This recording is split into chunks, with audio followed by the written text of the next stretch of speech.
இனிய தமிழ் அமுது நேயர்களே, அனைவருக்கும் இனிய காலை வணக்கங்கள். இன்றைக்கு ஸ்ரீ நாராயணத்திலே நாம் பார்க்க இருப்பது தசகம் 67, பகவான் மறைவும் மறுத்தோற்றமும். ராஜ கிரீடை.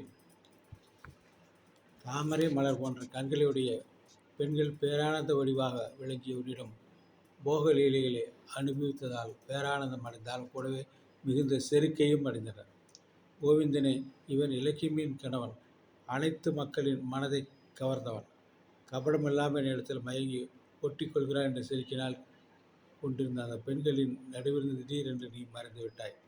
முரணென்ற அசுரனின் பகைவனே, ராதை மட்டும் செருக்குற்றவளாகவும் உன்னிடம் மிகுந்த அன்பினை கொண்டவளாகவும் இருந்தால் அவளை மட்டும் அழைத்து கொண்டு தொலைவான இடத்திற்கு சென்றாய்.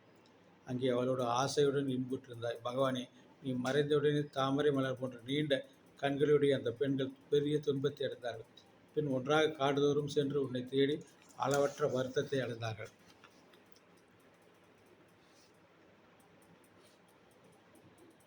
மாமரமே, சண்புக மரமே, முருகி மரமே, மல்லி முல்லை கொடிகளே, இளங்கொடிகளே, எங்கள் உள்ளத்தை கவர்ந்த கல்வனை கண்டீர்களா என்னெல்லாம் உன்னை அடைக்கலம் அடைந்து அவர்கள் புலம்பினார்கள். அச்சமயம் ஒருத்தி உன்னை குறித்து தீவிர தியானத்தில் ஈடுபட்ட போது மனக்கண்ணில் உன்னை கண்டாள். உடனே அவள் தோழியை அந்த தாமரை மலர் போன்ற கண்களுடன் இப்பொழுது கண்டேன் பரபரப்புக்குள் தோழிகளின் துன்பத்தை 2 மடங்காக பெருக்கினாள். உன்னிடம் ஒன்றுவிட்டு அந்த பெண்களை யமுனையாற்றின் கரையிலே நீ நிகழ்த்திய லீலை எல்லாம் நடித்து காட்டிவிட்டு மீண்டும் உன்னை தேடி சென்றார். அப்பொழுது அந்த செருக்கின் காரணமாக கோவிலில் தன்மையில் விடப்பட்டனரோ அந்த செருக்கின் காரணமாக தன்மையில் விடப்பட்ட ராதையையும் கண்டார்கள். பிறகு அவர் ராதையோடு சேர்ந்து காட்டில் 4 பக்கங்களும் இருட்டுகின்ற வரையிலும் உன்னை தேடினார். மறுபடியும் யமுனையாற்றின் கரையில் ஒன்று கூடி பெரிது வருந்தி அழுதார்கள். பின் உனது குணங்களையும் புகழ்ந்து பாடினார். அருட்கடலே, இடைச்சியர்கள் அவ்வாறு வருத்தத்தால் மனம் கலங்கி இருந்த அச்சமயம் 3 உலகங்களையும் மயக்கும் சுந்தர வடிவிலான நீ அனைவரும் கவரும் வண்ணம் பொண்ணுகள் மீண்டும் அவருக்கு எதிரில் தோன்றினாய். குருவாயூரினுடைய தலைவனே, மறுபடியும் பார்க்க முடியுமா என்ற சந்தேகத்துடன் இருந்த பெண்கள் உன்னுடைய தரிசனத்தை கண்டதும் ஆனந்த ஆச்சரியத்துடன் விரைந்து வந்து திக்குமுக்காடி என்னதான் செய்யவில்லை, அத்தகைய நீயே நோயென்றும் என்னை காக்க வேண்டும் என்று நாராயண பட்டத்திரி அந்த கிருஷ்ண பரமாத்மா வேண்டுகிறேன். அதே போல் உன் அடிவினால் நானும் உன்னிடத்திலே பணிந்து வேண்டுகிறேன். நானும் எழுந்து நடக்கக்கூடிய சூழ்நிலை உருவாக்கி கொடு அந்த பரமாத்மாவை என்று அந்த பாதார வித்தைகளில் பணிந்து வேண்டுகின்றேன். அடுத்த தசகம் 68. ஓவியர்களுக்கு பெரும் மகிழ்ச்சி. ராசக்கிரீடை. செந்தாமரை மலர் போன்ற கண்களை உடையவனே, ஓவியர்கள் உன்னை மீண்டும் கண்டதால் பெருமகிழ்ச்சியில் மூழ்கி தெளித்தார்கள்.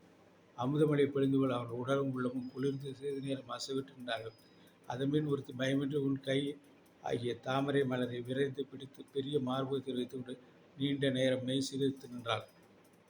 வேறு ஒருத்தி மிகவும் மகிழ்ந்தவனுடைய அழகிய கையை பிடித்து கழுத்தில் கிளம்பி மூச்சு காட்டி தடுத்து நிறுத்துவன் போல் தன் கழுத்தை சுற்றி கொண்டாள்.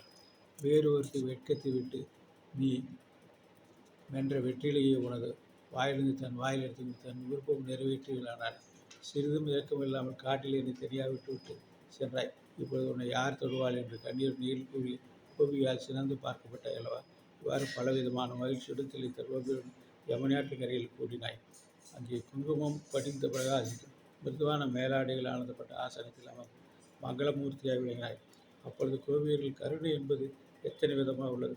சிலர் எல்லோரிடத்திலும், வேறு சிலர் தம்மை ஆண்டியவர்களிடத்திலும் கருணை கொண்டவர்களாக இருக்கின்றார். வேறு சிலர் எங்களைப் போல் சரணடைந்தவர்களிடத்தில் உன்னை போல் கருணையற்றவர்களாக இருக்கின்றார் என்று உன்னை ஏசினார்கள் அல்லவா.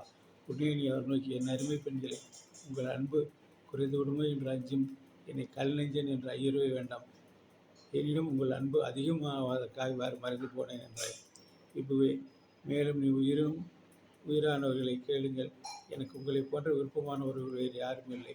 ஆகையால் அழகியவர்களது யமுனையாற்று கரையில் தடையில்லாமல் கழிக்கலாம் என்று சொன்னாய்.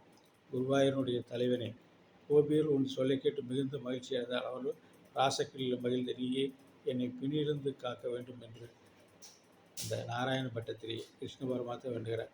நானும் அந்த கிருஷ்ண பரமாத்மாவின் பாதமடிந்து கேட்டுக்கொள்கிறேன். எனக்கும் நடக்கக்கூடிய பலத்தை கொடு கிருஷ்ண பரமாத்மா என்று வேண்டுகிறேன். நன்றி, வணக்கம். நாளை தினம் தசகம் 69 ராசக்கிரீடை, அன்பு விளையாட்டு. நாளை பார்ப்போமா? நன்றி, வணக்கம்.